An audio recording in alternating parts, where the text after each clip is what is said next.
Hello, guys. How are you? I hope you are fine. So, today we will do a chapter of history of class 8 CBSE board, and the name of the chapter is the National Movement First Phase. Which national movement? That national movement when Indians were sacrificing for freedom. First phase meaning that first period when the process was changing and development was taking place, and there is a second phase also. So we will discuss about second phase also in another video. So let's read the chapter and discuss some about it. The second half of the 19th century led to a political awakening among the people. There was a growth of national consciousness, and consequently, a new kind of movement took shape. Led by the Indian National Congress, it soon became a mass struggle for independence. Second half of the 19th century means around 1950, around 1850. Second half of the 19th century means around 1850. The Indians were awakening. Indians about their rights, about their nation, and there was a political awakeness. The second half of the 19th century led to a political awakening among the people, that they were awakening about their rights, and as I have told, there was a growth of national consciousness, and consequently a new kind of movement took shape. Means national awareness, responsibilities were growing, and as a result a new kind of movement took shape. The people were being awareing and about their responsibilities, and as a result, consequently means as a result, a new kind of movement took shape. एक नए तरीके की movement ने जगह ली. Consciousness means awareness and about their responsibilities and rights. Led by the Indian National Congress, it soon became a mass struggle for independence. And this was led by the Indian National Congress, which soon later became a mass struggle, became a large struggle for independence. People were struggling about for freedom, for independence. And our topic in this chapter is, first topic in this chapter is rise of nationalism. So what's rise? Rise means going upwards from downwards, and nationalism means identification with one's own nation. खुद के देश के लिए, खुद की identity के लिए ऊपर उठना, अपनी आइडेंटिटी को दिखाने के लिए और बाहर लेकर आने के लिए. The strengthening of a common national identity gave rise to an organized national movement in India. जैसे बढ़ रही थी कॉमन नेशनल आइडेंटिटी, उसने ऑर्गेनाइज की, इंडिया में एक नेशनल मूवमेंट ऑर्गेनाइज की. ठीक है, वो सब लोग फ्रीडम के लिए और जागरूकता पैदा हो रही थी, और ऐसे ही एक नेशनल मूवमेंट ने जन्म लिया. It was national in character as it represented the aspirations of the Indian people as a whole. वो नेशनल इसलिए कही गई थी क्योंकि वो इंडियन पीपल के होप को दर्शा रही थी, रिप्रेजेंट कर रही थी. People started looking beyond their regional boundaries and thought of India as a single nation and themselves as a part of this nation. People पीछे देखने लगे उनकी रीजनल उनके रीति रिवाजों की तरफ, और उस समय की तरफ जब इंडिया अपना नेशन था, कोई मतलब कि ब्रिटिश रूल नहीं था, और वो भी उसका पार्ट है, मतलब कि वो आज़ादी के लिए सोचने लगे कि हमने फिर से वही लेकर आना है, ठीक है, वही चीज़ें लेकर आनी है कि इंडिया को सिंगल नेशन बनाना है और हम भी उसका पार्ट है, इसलिए हमको भी उसमें हिस्सा देना पड़ेगा। With this growing sense of unity came the feeling of nationalism. और ये जो यूनिटी की, एकता की सेंस ग्रो हो रही थी, इससे नेशनलिज्म की फीलिंग आई, ठीक है, कि हम अलग अपना फिर से इंडिपेंडेंट नेशन बनाएं और अपनी आइडेंटिटी रिप्रेजेंट करें। So now we will read about the factors that contributed to the rise of nationalism in India, जिनकी वजह से नेशनलिज्म इंडिया में आई। कुछ वैसे फैक्टर्स हम पढ़ेंगे अभी। So first of them is discontent against British rule. Discontent means dissatisfaction against British rule, कि ब्रिटिश रूल से जो इंडियंस थे वो सेटिस्फाई नहीं थे। You have read how the British exploited India. अब हमने पढ़ा ही है पहले भी और सुना भी है कि इंडिया जो ब्रिटिश थे उन्होंने कैसे इंडिया का फुल बेनिफिट लिया। एक्सप्लॉइटेड का मतलब है कि फुल बेनिफिट लिया, फुल यूज़ किया उसका। All sections of society suffered under British rule, और सारी की सारी सोसाइटी ने इन ब्रिटिश रूल के अंडर काम किया, सेक्रीफाइस किया, उनको झेलना पड़ा British rule. The peasant had to pay high taxes. Peasant means farmers and labourers. Farmers और लेबरर्स को भी बहुत बड़े बड़े टैक्सेस भरने पड़ते थे। The artisan was ruined by foreign competition. जो आर्टिशन था, आर्टिशन मतलब कि हैंडक्राफ्ट वर्कर्स थे, उन फॉरेन कंपनीज़ ने उसको डैमेज कर दिया था, क्योंकि सब तो मशीन से काम होने लगा था, तो फिर हैंडक्राफ्ट का क्या मतलब, क्यों रहेगा हैंडक्राफ्ट। मशीन से कपड़ा बनाती थी, मशीन से उनके ऊपर क्राफ्ट करती थी, तो फिर आर्टिशन क्यों मतलब कि क्या काम रहेगा, पीपल उससे काम क्यों कराएंगे। और लोग भी उनका मशीन्स का ही फ़ायदा लेने लगे थे, मशीन से ही काम करवाने लगे थे।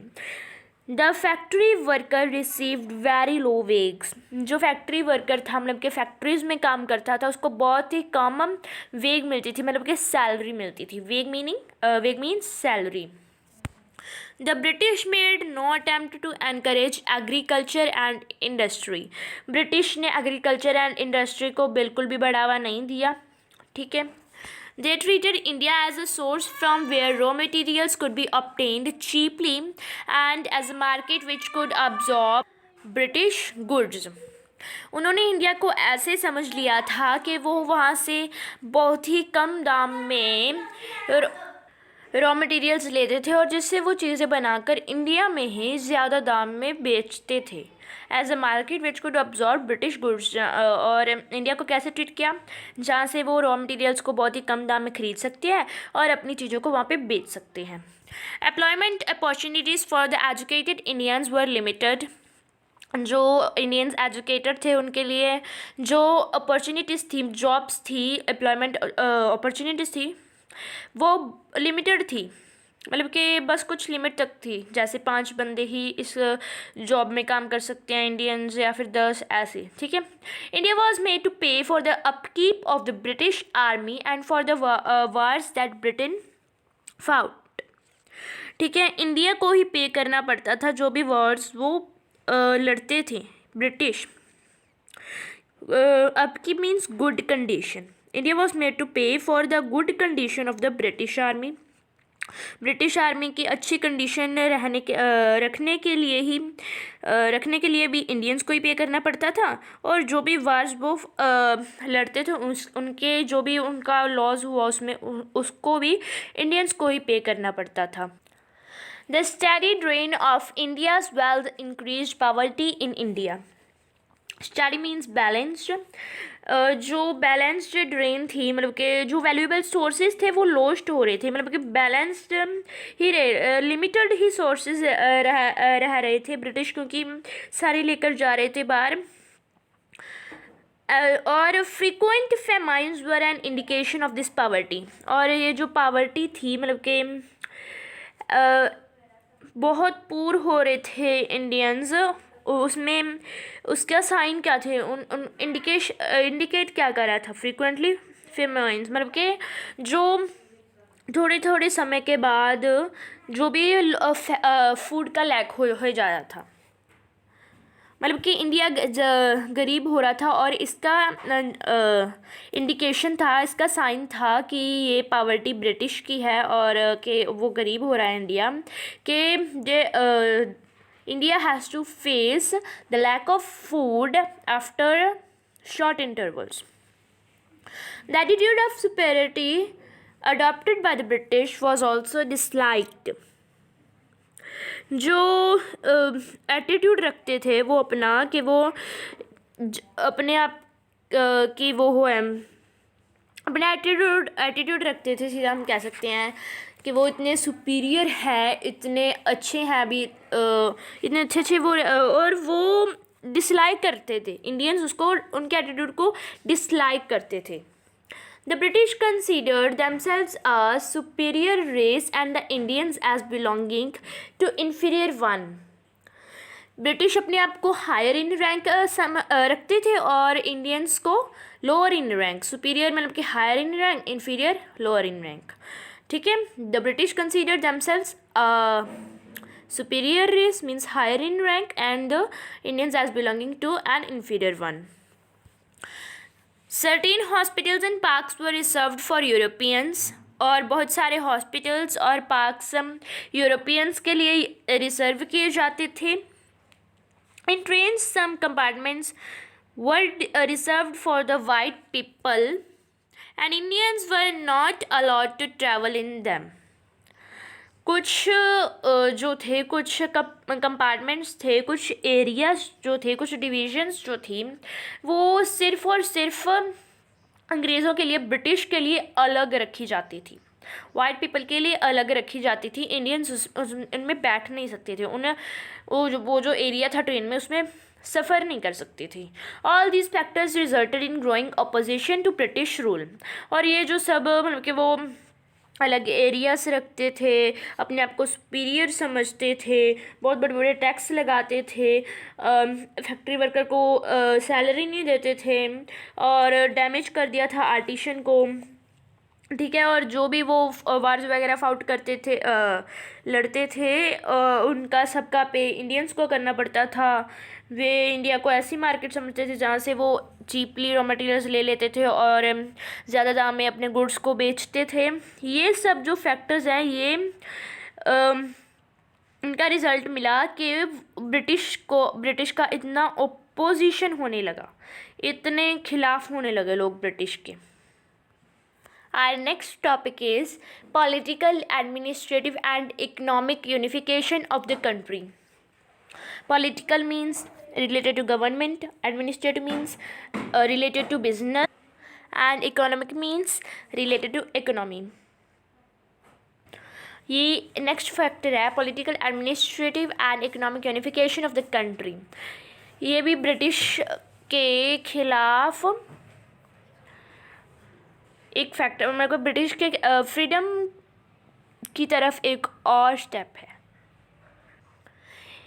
India was unified under British rule as one unit. The British introduced a uniform system of governance throughout the country. Laws, at least in theory, were uniformly applied to all. India जो था British के under काम करता था। British ने एक uniform system governance का लागू किया था पूरी कंट्री में कि जो भी लॉ बनाया जाएगा वो सबके लिए इक्वल होगा। यूरोपियंस के लिए भी, इंडियंस के लिए भी, ब्रिटिश के लिए भी, सबके लिए जो भी लॉ बनाया जाएगा वो इक्वल होगा।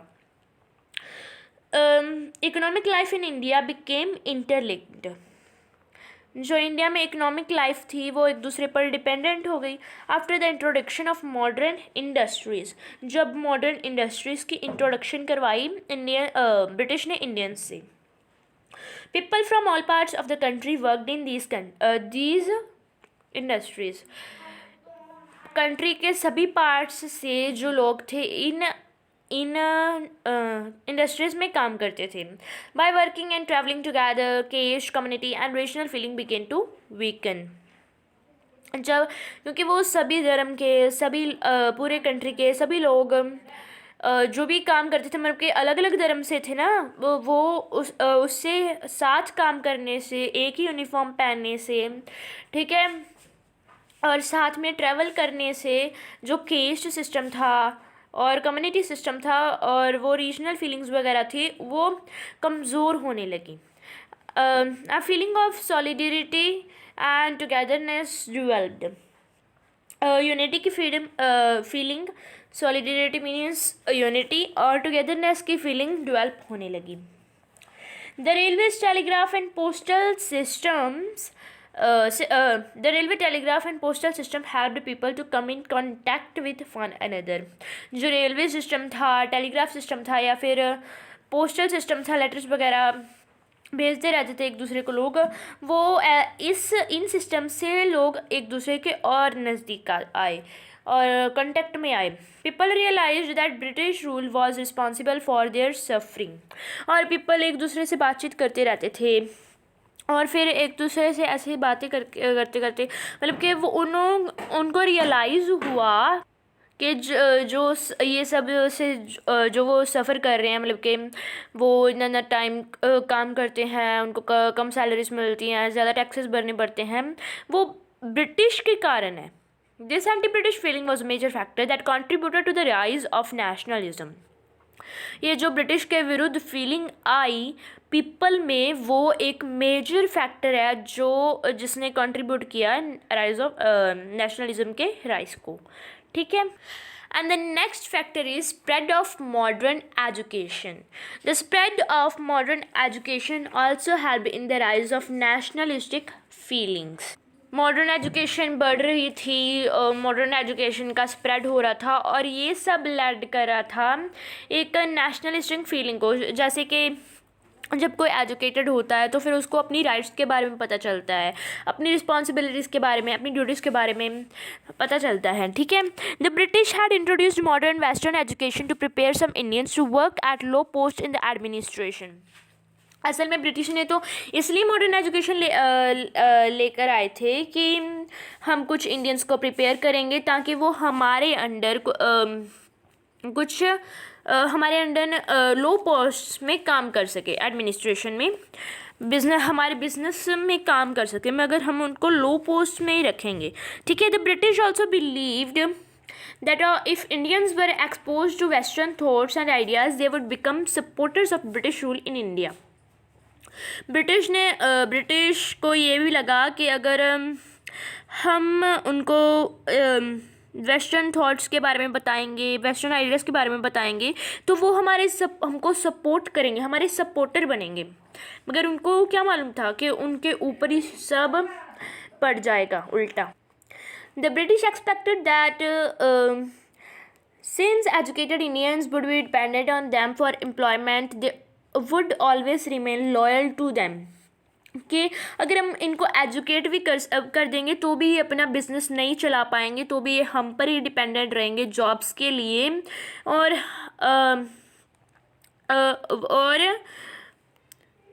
हमारे अंडर ही रहेंगे, हमारा ही रूल रहेगा. Things however did not turn out as British had expected. जैसे ब्रिटिश ने सोचा था, जैसे उनकी एक्सपेक्टेशंस थी, वैसा कुछ भी नहीं हुआ, सब उसके ऑपोजिट हुआ. Exposure to western ideas made people more conscious of their rights. उन जो वेस्टर्न आइडियाज़ वो लेकर आए थे उनसे पीपल में और भी कॉन्शियसनेस आई और भी अवेयरनेस आई उनके राइट्स के लिए. They were impressed by the ideas of freedom and equality popularized by the American and French revolutions. वो जो भी पहले अमेरिकन एंड फ्रेंच रेवोल्यूशंस हुई थी उनके आइडियाज़ से इम्प्रेस हुए कि फ्रीडम होनी चाहिए, हमको फ्रीडम मिलनी चाहिए, हम किसी को गुलाम ना रहे और हम सब में इक्वालिटी होनी चाहिए. They began to criticize the government for suppressing these ideas in India and denying basic human rights to Indians. तो वो क्रिटिसाइज़ करने लगे, मतलब कि उनको उनके फॉल्ट्स बताने लगे, उनको जज करने लगे for suppressing this ideas in India, ताकि वो जो उनके भी आइडियाज़ हैं कि जैसे मैंने बताया कि वो कम सैलरीज देते, ये सब आइडियाज़ जो भी थे उनको बंद करने के लिए, उनको प्रिवेंट करने के लिए और रिफ्यूज़ करने के लिए basic human rights to Indians,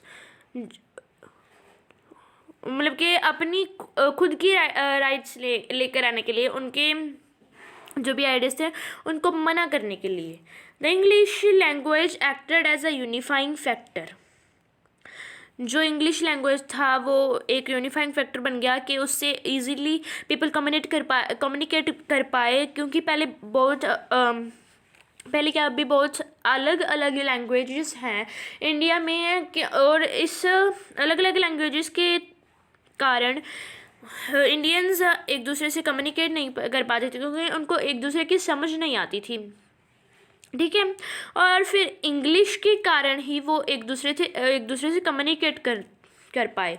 different parts, the English language acted as a unifying factor because people from different parts of India speaking different languages could now communicate with one another through a common medium. अलग अलग India के parts से जो अलग अलग languages बोलते थे लोग, वो एक दूसरे से भी इजीली कम्युनिकेट कर सकते थे एक कॉमन मीडियम के थ्रू, एक कॉमन मीडियम इंग्लिश के through. Educated Indians acquired democratic and nationalistic outlook. ये जो एजुकेटेड इंडियंस थे उन वो अपना एक डेमोक्रेटिक और मतलब कि अपनी फ्रीडम लेकर आना चाहते थे, वो किसी के अंदर रूल नहीं करना चाहते थे और अपना अलग नेशन लेकर आना चाहते थे। वो ऐसा आउटलुक दिखाने लगे सबको, वो सब समझाने लगे। और हाँ, ये जो आपने पिक्चर देखी ये हम मैं आपको बाद में बताऊंगी कि किसकी पिक्चर है। और one more thing, I will ask some questions as we will continue. मैं बीच बीच में आपको कुछ क्वेश्चंस पूछती जाऊंगी, अपने ओपिनियंस कमेंट सेक्शन में कमेंट करके ज़रूर बताने हैं, मतलब कि वो ओपिनियन क्वेश्चंस होंगे, मतलब कि थिंक एंड आंसर कह सकते हो आप, ठीक है। सो नेक्स्ट फैक्टर है रोल ऑफ द प्रेस, मतलब कि इसमें प्रेस का क्या रोल था। Press means media. What was the role of the media in and press was also the factor for the freedom. The Indian press played an extremely important role in strengthening national consciousness. कि जो Indian press है वो भी बहुत ज़रूरी, बहुत बड़ा role play कर रही थी नेशनल कॉन्शियसनेस को, नेशनल अवेयरनेस को और भी स्ट्रॉन्गर बनाने के लिए। The newspapers of the period highlighted the anti-Indian policies of the British government and asked the people to unite and work for a common cause. जो न्यूज़पेपर्स थे उस पीरियड के वो एंटी इंडियन, मतलब कि इंडियंस के विरुद्ध नई नई प्रिंसिपल्स बनाकर लेकर आए थे, नई नई पॉलिसीज लेकर आ रहे थे जो कि ब्रिटिश गवर्नमेंट ने बनाई थी।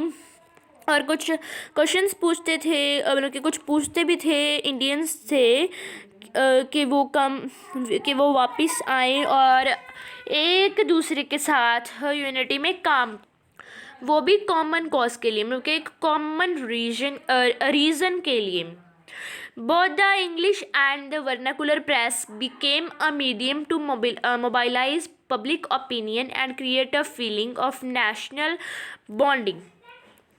दोनों के दोनों, मतलब कि जो भी इंग्लिश प्रेस थी और जो वर्नाकुलर प्रेस थी, वर्नाकुलर मतलब कि रीजनल प्रेस थी, मतलब कि तमिलनाडु में तमिल प्रेस ऐसे वगैरह कह सकते हो आप, वो दोनों मोबाइलाइज कर रहे थे, मतलब कि लेकर आ रहे थे पब्लिक के ओपिनियंस को, पब्लिक के क्या ओपिनियन है, पब्लिक के क्या उनके ओपिनियन कि वो क्या दर्शाना चाहते हैं, क्या उनके मेरे को कोई शब्द नहीं हिंदी में याद आ रहा, सॉरी।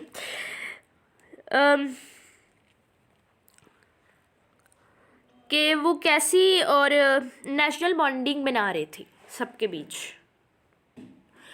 एक मतलब कि सबको इकट्ठा कर रहे थे एक तरीके से। The government tried to suppress the growing feeling of nationalism and patriotism by banning newspapers and books. These attempts, however, failed. जो गवर्नमेंट थी उसने ये सब रोकने की बहुत कोशिश की, इसको एंड तक सप्रेस मतलब के पुट टू एंड तक लेकर आने की बहुत कोशिश की, मगर ये नहीं हो पाया। उन कि जो जागरूकता पैदा हो रही है अपने नेशनलिज्म और पैट्रियोटिज्म मतलब के देशभक्ति और अपने नेशन के लिए जो जागरूकता पैदा हो रही है उसको बैन करने के लिए उसको बंद करने के लिए उन्होंने न्यूज़पेपर्स और बुक्स बैन कर दी थी, मगर ये अटेम्प्ट उनका फेल हो गया। The works of scholars and writers like Bankim Chandra Chatterjee, Rabindranath Tagore, Subramania Bharati, Bhartendu, Harish Chandra and others were also important in arousing national consciousness. Consciousness word और consciousness या फिर conscious word बहुत बार आ रहा है और इसका मतलब होता है awareness। ठीक है, जो स्कॉलर्स मतलब कि हाई एजुकेटेड पीपल थे, हाई एजुकेटेड इंडियंस थे और राइटर्स थे, कुछ नाम भी दिए गए हैं, वो भी एक फैक्टर थे, वो भी इम्पोर्टेंट किस चीज़ के लिए, पीपल को अराउज करने के लिए, इवॉक करने के लिए, जागरूक करने के लिए। Their nationalist literature in the form of fiction, essays and patriotic poetry developed self confidence in the masses. जो उनकी नेशनलिस्ट थी जो उनकी नेशनलिस्ट लिटरेचर थी वो एक फ़िक्शन के काम में फ़िक्शन के तौर में काम करने लगी। जो उनकी नेशनलिस्ट लिटरेचर थी, फ़िक्शन, एसेस या फिर पैट्रियोटिक पोएट्री के टाइप्स हैं, ये अलग अलग मतलब के फ़िक्शन नॉवेल्स वगैरह थे, एसेस थे उनके जो, या फिर कोई देशभक्ति की पोइम्स थी, वो लोगों में सेल्फ कॉन्फिडेंस लेकर आने लगी, बहुत ही मेजॉरिटी में। Masses means majority, here masses means majority, वैसे तो मासेस के बहुत सारे मीनिंग होते हैं। तो गाइस नेक्स्ट है immediate factors. By the 1870s, the spirit of national identity had taken deep roots in the minds of the people. जब 1870 आया तो फिर नेशनल आइडेंटिटी की जो स्पिरिट थी, आत्मा थी, उसने बहुत गहरी रूट जमा ली थी लोगों के मनों में कि हमको फ्रीडम लेनी ही लेनी है। ठीक है। The policies of the viceroy Lord Lytton, तो जिनकी वो पिक्चर देखी थी, अब उनके लिए भी थोड़ा सा जान लीजिए। पिक्चर मैं आपको फिर से दिखा दूंगी अगर आपने अच्छे से नहीं देखी। The policies of the viceroy Lord lighten intensified discontent against British rule. He removed import duties on the British goods, which ruined the textile industry of India. तो गाइस हम इमीडिएट फैक्टर्स से शुरू करेंगे और नेक्स्ट पार्ट आएगा इस video का। तो मैंने नोटिस किया कि ये बहुत लंबी वीडियो चली गई है, इसलिए हम एक और पार्ट लेकर आएंगे। अगर ज़रूरत हुई तो 2-3 पार्ट्स आएंगे, और क्योंकि ये बहुत ही बड़ा वाला बहुत बड़ा तो नहीं, मीडियम सा चैप्टर है, 2 पार्ट्स तो और बन ही जाएंगे। इसलिए आप मेरे चैनल को सब्सक्राइब कर दीजिए कि उसका नोटिफिकेशन सबसे पहले आपके पास पहुंच जाए, और मेरी ऐसी वीडियोस का नोटिफिकेशन आपके पास ही सबसे पहले पहुंचे, और अपने फ्रेंड्स के साथ भी शेयर करना ताकि वो भी उनको भी हेल्प मिल सके इससे। So thank you for watching my video. Bye.